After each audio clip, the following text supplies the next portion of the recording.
But more fundamentally, we have a serious challenge when it comes to the funding of the Senate.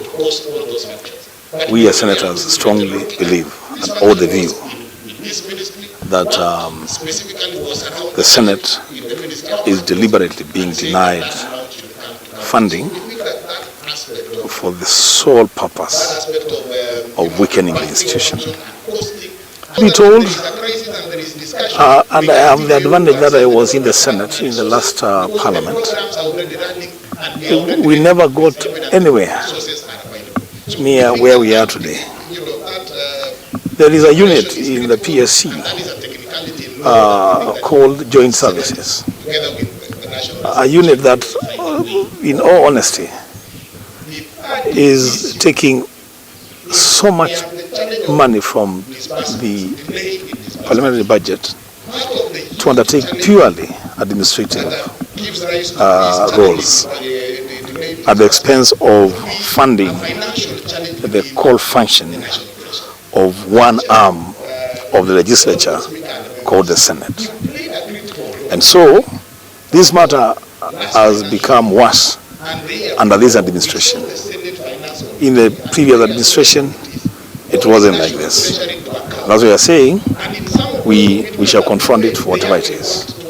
I thank you. The matter of abductions is a very, very serious issue. I have gone on record many times. I want to go on record once again and tell the president that the buck stops with him. That's where the buck stops. The first responsibility of any government in the community of civilized states is to ensure the security of its citizens. If a government, for whatever reason, is either unwilling or unable to provide security to its citizens, then that government has no business being in office. This administration will go down in history as the administration that exposed Kenyans to grave danger, to loss of lives, orchestrated by people who we are not even sure who these people are. The government says they are not involved in this thing.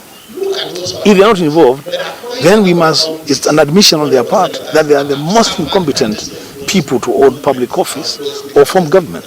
How can you allow criminals to roam around abducting your people and killing your people, and you have the audacity to say you don't know who is doing this?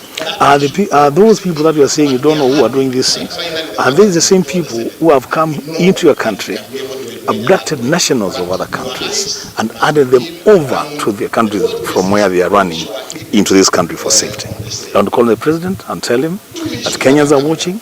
The children that are being abducted and killed, they are children of Kenyans. Those children are precious in the eyes of their parents, just as the children of President William Ruto are precious in his own eyes. We have asked the Speaker, and this I did on record,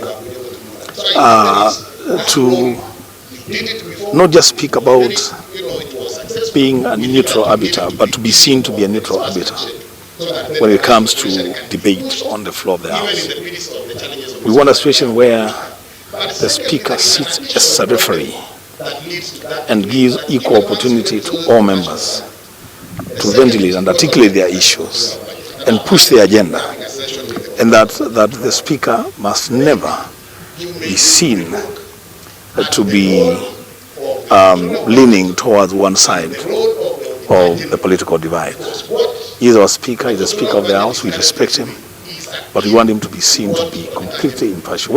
He should really desist from even attending political rallies with a section of members of the political divide and address masses leaning on one side of the political divide. That does not inspire a lot of confidence in the Senate.